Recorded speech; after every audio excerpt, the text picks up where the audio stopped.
Тэгээд мөн хичээгээд л байгаа атлаа ямар ч одоо өөдлөхгүйгээр тэ амьдрал өөдлөхгүй бүтэн 10 жил миний одоо амьдралын түүх бол яг тийм байна. Би 2007 онд Чех улсыг зорж гарч хөрч ирээд би 2020 он хүртэл би 13 жил би хүний нутагт зовж ийн, хүний нутагт би ядарч ийн, хэдэн нэлх хүүхдээ тэ гижээх гээл би ганц би яаж зовж ийн гэдэг сэтгэлгээгээр яваад байсан.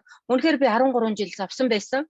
2020 онд би энэ хөтөлбөртөө үүшээ нэрээ сараач сэрээч ингэж ийм сэтгэлгээгээр явахаар чи аргагүй штэ гэдгийг би энэ хөтөлбөрөөсөө олж аваад сүүлийн 2 жил бол нэр үнэхээр одоо жаргалтай ер мөнгө олох гэдэг нь одоо асуудал биш. Тэр нь ч битгий хэл тий өмнө нь 13 жил би хамаг хүч хөдөлмөр бүх юмаа зөвхөн мөнгөний араас гүгээд зориулаад байхад олдохгүй л нөгөө 20-30 сая төгрөгийн дотор л эргэлдээд байдаг байсан. Жилийн одоо эцэс хурааж байгаа мөнгө шүү дээ тий.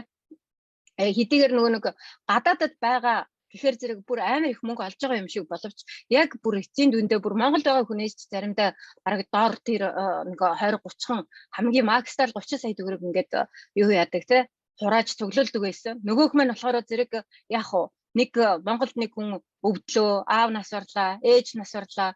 Үгүй болоод одоо хүүхдүүдтэйгээ нэг 7 хоног нэг сайхан аялаад ирийгээл ингээд л нөгөө 20 сая төгрөг нь байхгүй нисээд л явцдаг. Дахиад хурж ирээл нөгөөнийхөө араас хөлсөө одоо арчаал гүүхээс өөр аргагүй одоо ийм байдалтай юу яадаг байсан. Ийм байдалтай байдаг байсан. Тэгэхэд одоо би мөнгөний сэтгэлгээнд сууснасаа хойш гэхэд би зөвхөн 21 он гэхэд миний нөгөө 20-30 сая чинь 300 сая болтлоо. Өссөн ийм амжилт миний амьдрал дээр байж байгаа байхгүй юу.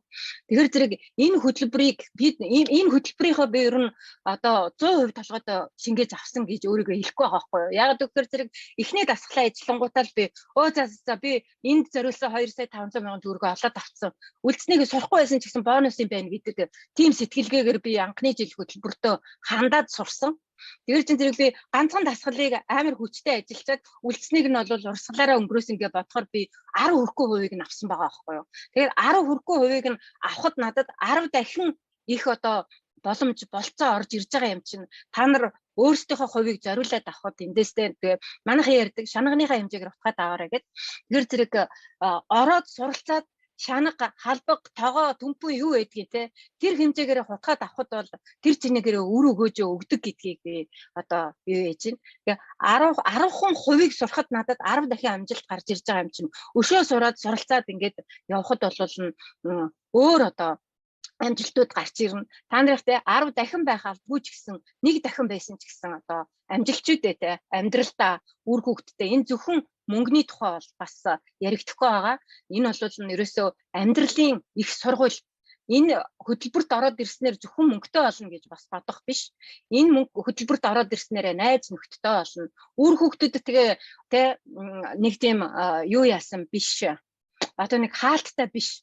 Яг үнийг хэлгээд би энэ хөтөлбөрт анх орж ирэхдээ бол ерөөсөө тийм хаалттай хаашаа л харна. Хүүхэд нэг юм асуусан ч гэсэн би одоо эрх чөлөөтөө гэдэг юм уу нэг тийм мэдлэгтэйгээр хариултаа олж чаддаггүй байсан. Яг тэгвэл мэдхгүй байгаа юм шиг нэг юм хан мөрөгсөн мэдрэмжтэй ингэж одоо тийм байдалтай байсан үедээ орж ирсэн. Одоо бол хүүхдүүдтэйгээ эрх чөлөөтөө ярилцаад тэ.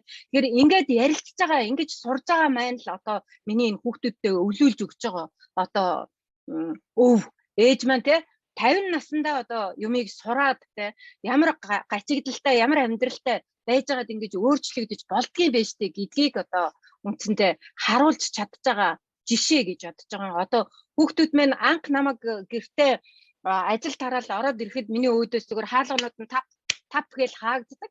Яг өгөхөр ээж ажил тараад ороод ирэхээр зэрэг амар ядарсан. Ууртаа орж ирээл тэрнийгээ хийхгүй яасан.